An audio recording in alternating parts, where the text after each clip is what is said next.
So I had gone to study engineering in my college, and that's not usually a place where one would come across philosophy or things which are outside engineering.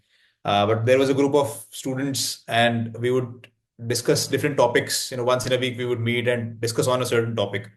So one of the students who was coordinating that group, he uh, proposed that there is a book being different, and let's pick this up as the topic for our next meetup. And he gave me the responsibility to come prepared as a pre-read and moderate that discussion. So of course I became now more serious in ensuring that I've read that. And from the title we could not make out anything that what the book is about. So I had to really go inside and read it, and I found it really fascinating because I'd always had a love and curiosity about our philosophy, but the way it was presented and contrasted with the rest of the world, I think it was uh, amazing. It was an eye opener that this is how one can look at philosophy, one could structure philosophy, and as an engineer, but perhaps because Rajiv ji is also a techie, one could have a natural resonance with the way the book was written. And of course that was just a starting point. We thoroughly enjoyed discussing that book. Of course it became a heated discussion, but we thoroughly loved it, and that gave an opening into reading several of his works later, both as books and videos, and the discussions that we've had with him. Yeah, so it was a great entry point. Being different was an entry point.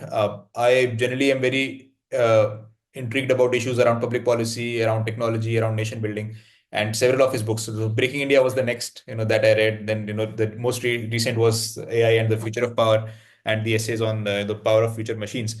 So what I have learned from Rajiv ji, and my sense about him is he's not only a scholar. I think actually he's like an intellectual hero of our civilization. And perhaps after a long time, we have such a person who is bringing in a very coherent piece of work together, which is traveling from history to philosophy to religion to technology to public policy. It's a very wide range. So the sheer breadth as well as the depth of work that he has done is extremely inspiring. So the role that I see, of me being in the field of education and trying to create an ecosystem where such ideas can actually reach the next generation in the form of formal academia. It should not remain a side reading or an accidental reading, as was the case with me. It should become part of the mainstream curriculum. So we're trying to find out ways that this school of thought, right, the school of thought that Rajiv ji has created and is continuously, building it. How can that school of thought become part of the education system itself? And I would see myself, hopefully contributing to that.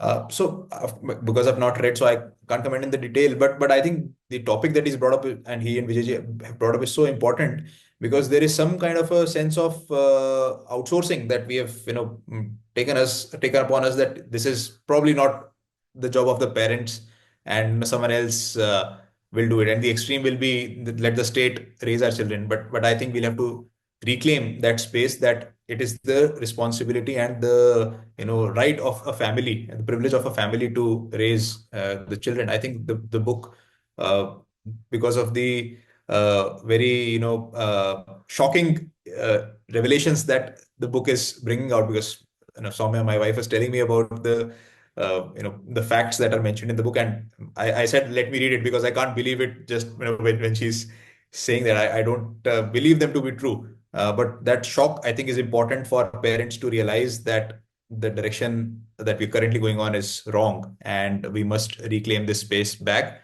And not just as a burden that parenting is difficult to do, but as probably a moral obligation and a privilege, that this is the only way we can sustain a civilization.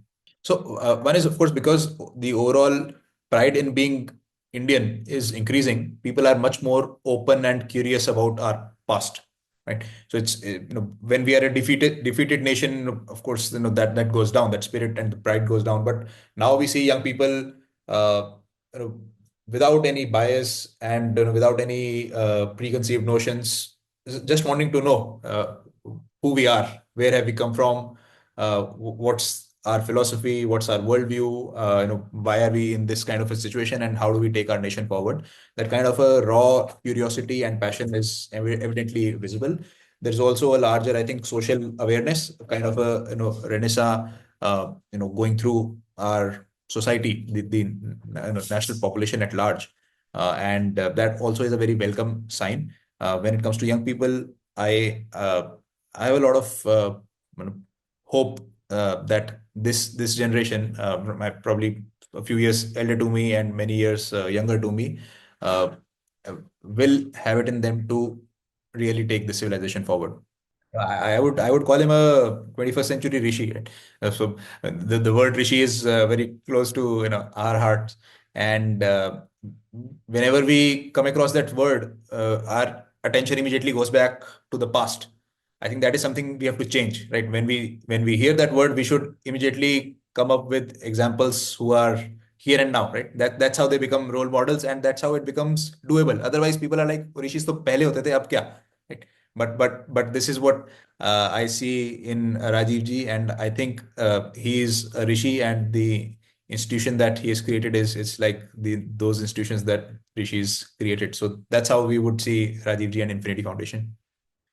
It's a humongous, I think, milestone to just reach 30 years of an organization and 75 years of a person, and of those 75 years, so many years of active, public life, intellectual life, entrepreneurial life. I think it just takes so much perseverance to be a lone warrior that he was for several decades, before so many more people started liking his work, supporting him.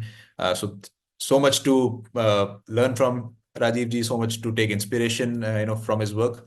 I wish that this continues for many more years to come, and many congratulations, and we are very grateful to the work that Infinity has done.